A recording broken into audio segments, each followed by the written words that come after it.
Hey guys, it's Nashia Dawn, and I wanted to talk about two things today. First of all, thank you for watching.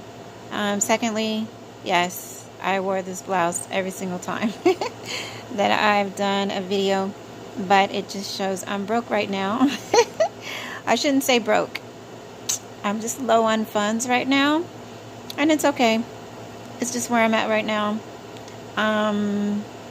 I love to go into how I can afford to survive because I'm really good at taking a little bit of money and doing a lot with it because I've been doing it for at least about 20 years now. So if you guys want some input on how I can survive on less than $20,000 a year, and I mean a lot less, hit me up. I can definitely help you. And I plan on continuing to live this way once I increase my income because I need to make up for the lost time. What I need is a savings, and I need to invest. And, in order to get to that point where I'm going to be purchasing a home, I'm determined that I will reach that by the grace of God, God willing, and I believe that God is willing. Today I learned something really important, or I remembered something important, that we have to be careful what we say, because what we say, it's a spiritual world out there. God is there, and then there's someone that is against us and does not want us to succeed, and he's listening. So you want to make sure that you're careful what you say, and it's something I'm working on.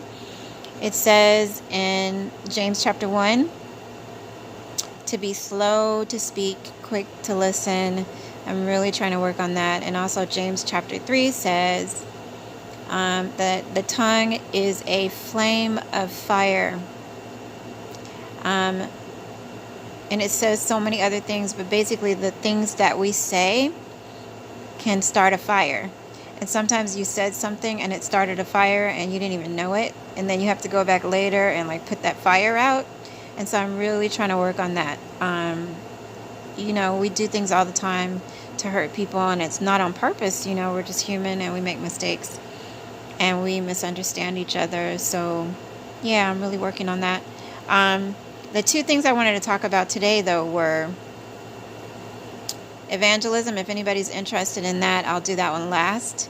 And the second one was how to start your own business. Hope you have a piece of paper and a pen. Number 1, list your talents from childhood until now. Don't leave anything out. List your passions and the things you love, big and small. Don't leave anything out. List careers that you've loved, that you've had, that you've done. Number 4, research the industry. Make sure that it's a successful industry that you're choosing. You want to find out how it did last year and how it's doing this year. There's always, you can find information on census.gov, and you can Google also, and you can go to the library. But on the census website, they give a lot of information about the business and different industries and how they're doing. Just do your best to pick something that is doing well, but if what you're doing isn't doing well, you can still start that business, because again, all things are possible with God. Number 5, pick an industry that is growing. Sorry, I already said that. Number 6, you want to get or buy books that will explain to you exactly how to start the particular business that you want to start. There's so many books out there that are really good, and you really want to make sure it's a good book. Don't just get any book.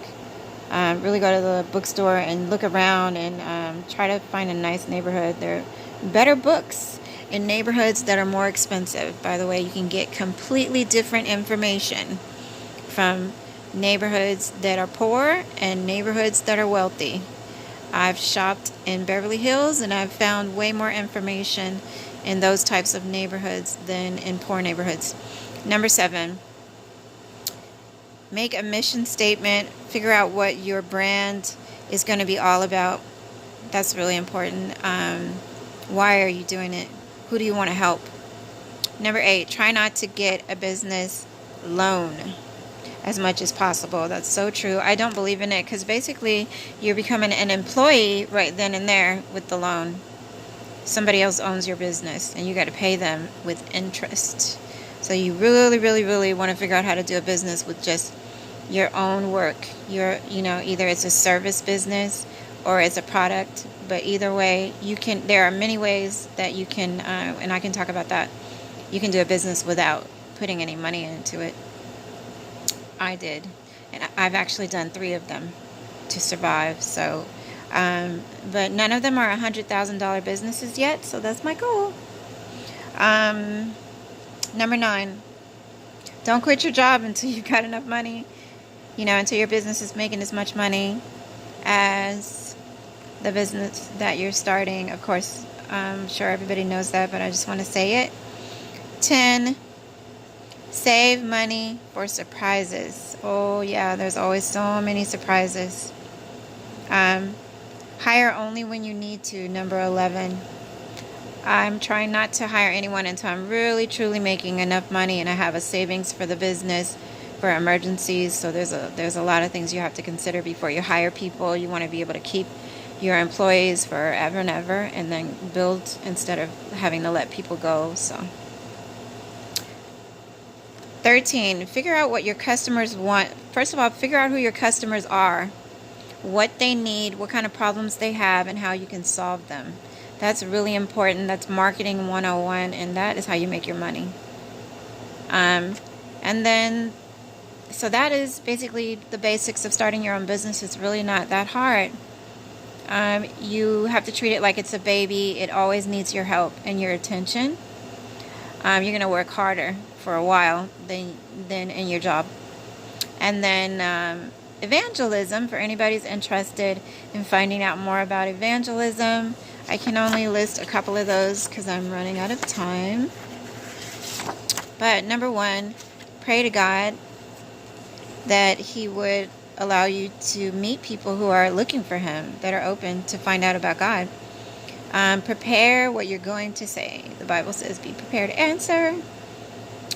And share your faith consistently. Number 3, live as an example, a light, and be salty. I think I actually did this already for you guys, and I probably did half of them. And sorry about that. I will double check my video and get back to you guys. So hopefully this was useful for you today. I am feeling stronger than I have in a while. I just am coming to you guys really relaxed today. Hopefully you don't mind, Mom, that I don't have any lipstick on. I'm really sorry. I love you. Anyway, you guys have a great day.